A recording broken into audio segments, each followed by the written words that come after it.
Emergence of new economic ideas and the policy. We see the conception of laissez-faire or the free economy, or ultimately we'll see development of capitalism. Okay, over here, Adam Smith mentions about the wealth of nations which had argued for a free trade and limited government interference, right? So it was a justification for spread of industrial capitalism. Is it clear? Laissez-faire policies.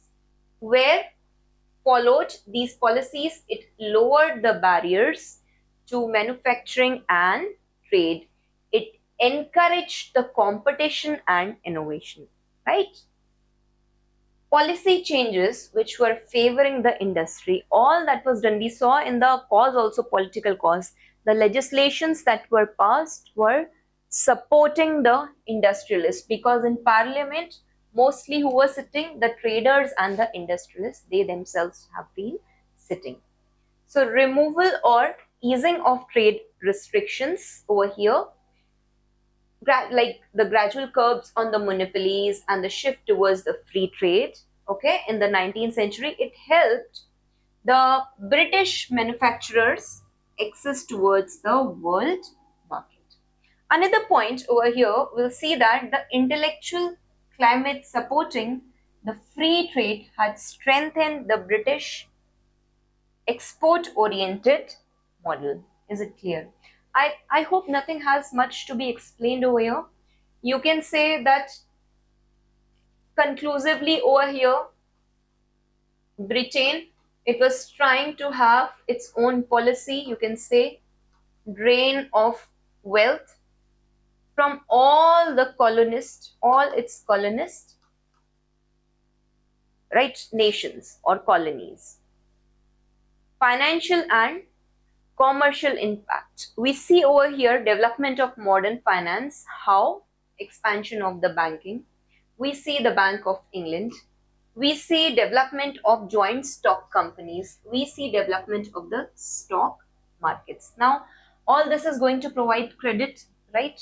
And then people can, because when you for any kind of infrastructure project, right, it the capital investment, like in today's time also, if some hospital, if some road is created, the output or the complete amount will be recurred in next 20 years, right? It's not at that moment, and you need a huge sum. So all this long term credit was provided by the industrialist for railways and shipping. Insurance and merchant networks over here, all this encouraged the overseas trade. Commercialization of agriculture, also industry, but agriculture, will see here that where simple rice, wheat or simple products of daily eating entity were produced, now agriculture has been commercialized. The production of indigo, production of grapes, horticulture, viticulture, right? Production increase market oriented rather than subsistence agriculture, right? Subsistence is that which is required for your daily food requirements. But what happens over here, that it creates a market where lot of revenue generation is done from agriculture. So faster capital accumulation and ability to understand the large infrastructure project happens over here. Now, another point which we see here is transportation and market integration. Now you see here, there had been, I have discussed previously that there had been lower transport cost. Why? Because multiple rivers are there, it's an island nation, and next of all, there is better canal connectivity. Because there is better canal connectivity, it leads to improve, also it leads also the improved roads and also the development of railways. All this cuts the price of moving raw material and the finished good. So definitely the final product will be at a very cheaper rate, but understand this cheaper product was sold at a very higher rate to their own other colonies. National and international market integration. Now the factories, they could sell to distant markets. Raw material sourcing and distribution network ultimately had become efficient because they had a very strong navy, international waters, right? Interconnected world for Britain. Multiplier effects. Transport investment created employment and it boosted industry supplies, railway, ships, and locomotives. Examples: the railways, it allowed Lancashire Mill over here, okay, to obtain the copper faster from the Liverpool and distribute the cloth across the Britain much more cheaply. Prices, productivity, and standard of living. Now understand, productivity will increase, yes. Some prices will become cheap, but prices of the manufactured goods will be falling. But standard of living would be deteriorating.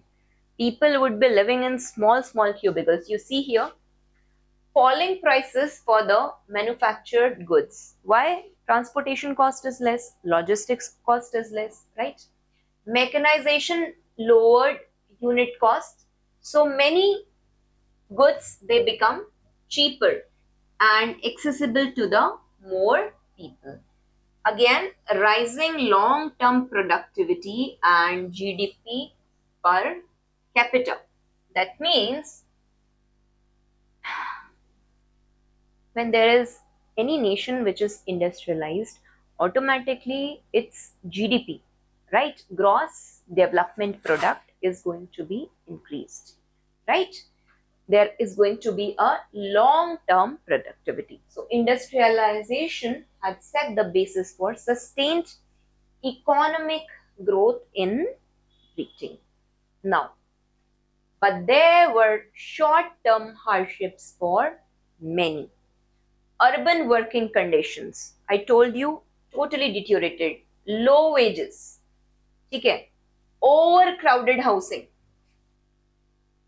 Recently, they have just come from the rural areas, right? So they had this habit of living in countryside and automatically they come to a very small compact place. Health problems created severe hardships. If they are working in the factories for 9 hours, imagine 12 hours. For the early industrial proletariat, that means the worker. Over long time, real wages and consumption opportunities totally increase but unevenly. So you can say that industrialization, it did reduce the prices, okay? It increased the average wealth of the nation, but distributionally effects means that the industrial workers, they faced poor living conditions for the decades. Suppose there is an industrial worker, okay, and he is working in a coal industry. And after a few years, he finds that he is developing asthma. Who is going to pay for that, right? Because there is a time limit you work in a coal field, but the wages are low, you're working for multiple hours, so this is bound to happen. Structural effects, that is class formation and labor market. Differentiation of class divisions starts over here. India may we see casteism. Okay, in Britain still today in England you will see North England, Scotland, Wales, all people they have a different form of language and it represents a different class divide over there, right?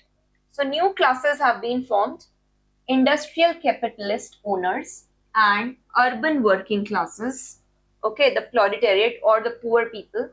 And also there was an expanding middle class between both of them, okay, three classes were there, 1, 2, and this is your third lower branch. Now this expanding middle class was the managers, professionals, and the merchants. With coming of this, we see a rise of labor movement. We will see over here that trade unions have been developed, and all these movements, they emerge as responses to the working conditions and the inequality. Changes in employment pattern. Again, you see decline of the household based production. Definitely, what was being created by hand now is being created by power loom. Rise of wage laborer, longer working hours, and discipline of the factory time, right? All this definitely led to health conditions for the people who were living in the